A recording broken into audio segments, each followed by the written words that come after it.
Ladies and gentlemen, welcome to another series of Jehovah's Witnesses. In regards to 1 Corinthians chapter 1, verse 10, Jehovah's Witness may come to you and say, the Watchtower Bible and Tract Society is the only true religion on earth today. And one of the reasons is 1 Corinthians chapter 1, verse 10, which says, I appeal to you, brothers, by the name of the Lord Jesus Christ, that all of you agree, and that there be no divisions among you, but that you be united in the same mind and same judgment. So the Jehovah's Witness might say, well, Christianity is all divided. How could they be the true religion on earth today if they're all divided? As their website says, such unity would never be achieved if the individuals did not meet together, benefit from the same spiritual feeding program, and respect the agency which the instruction was provided. The website also says the unity of true Christians stands in contrast to the strife that exists among the churches of Christendom.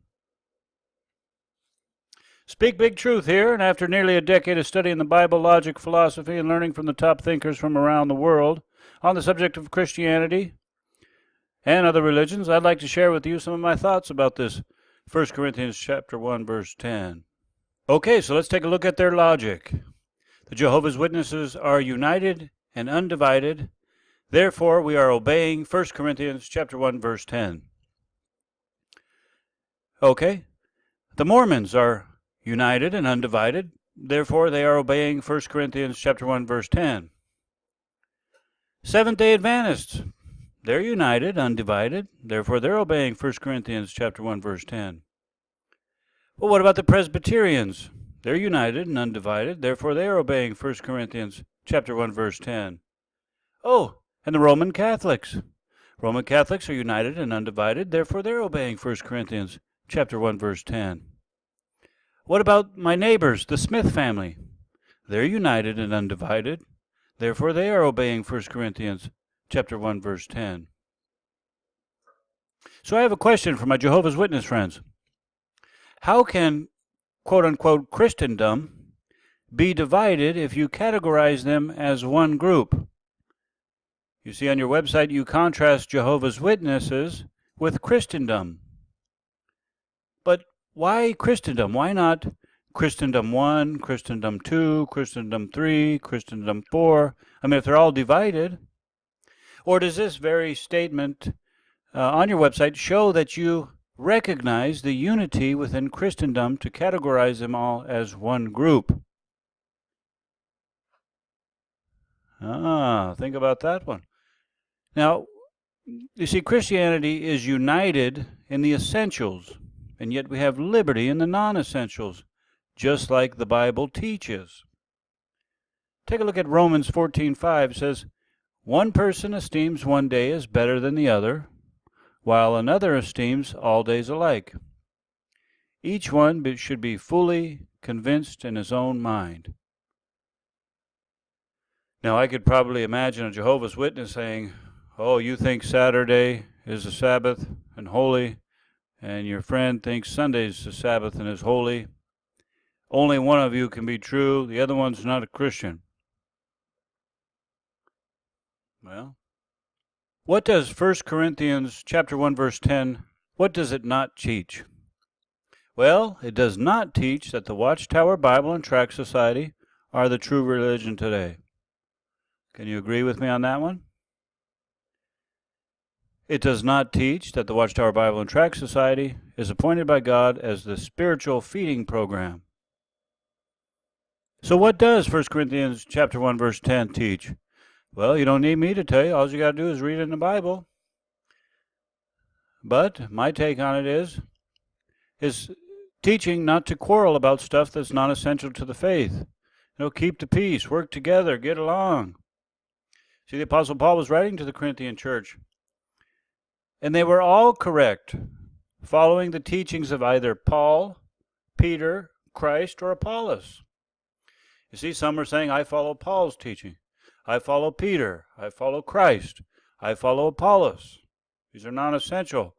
All these men were men of God. You can see Apollos was a man of God in 1 Corinthians 3:6.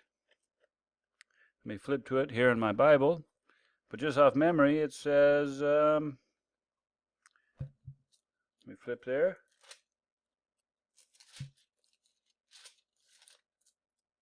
First Corinthians chapter 3, verse 6. I planted, Apollos watered, but God was causing the growth. Okay, so all the men were men of God. They were following the teachings of either of these people, and they were arguing about it. I don't need to argue about this. Now notice he calls them brothers. Okay? He doesn't say you're disfellowshipped because you are quarreling and dividing about which teaching you follow. See, it's an exhortation. Let me flip there in my Bible. He says, now I exhort you, brethren. So it's an exhortation to the brethren. Exhortation means, what does it mean? It means to urge, advise, or caution earnestly, admonish urgently. You see, in Christianity, in the Bible, as you know, or the Christians know, that diversity is encouraged in Romans chapter 14, verse 5, where it says, one esteems one day as better than the other, while another esteems all days alike. Each should be fully convinced in his own mind. So somebody might say, well, why does it teach they should be fully convinced in their own mind about differences? Yet in 1 Corinthians chapter 1, verse 10, it says they should all be like-minded. Well, of course. He's exhorting them to get along, to stop quarreling. It even says, verse 11, 1 Corinthians 1:11. For I have been informed concerning you, my brethren, by Chloe's people, that there are quarrels among you.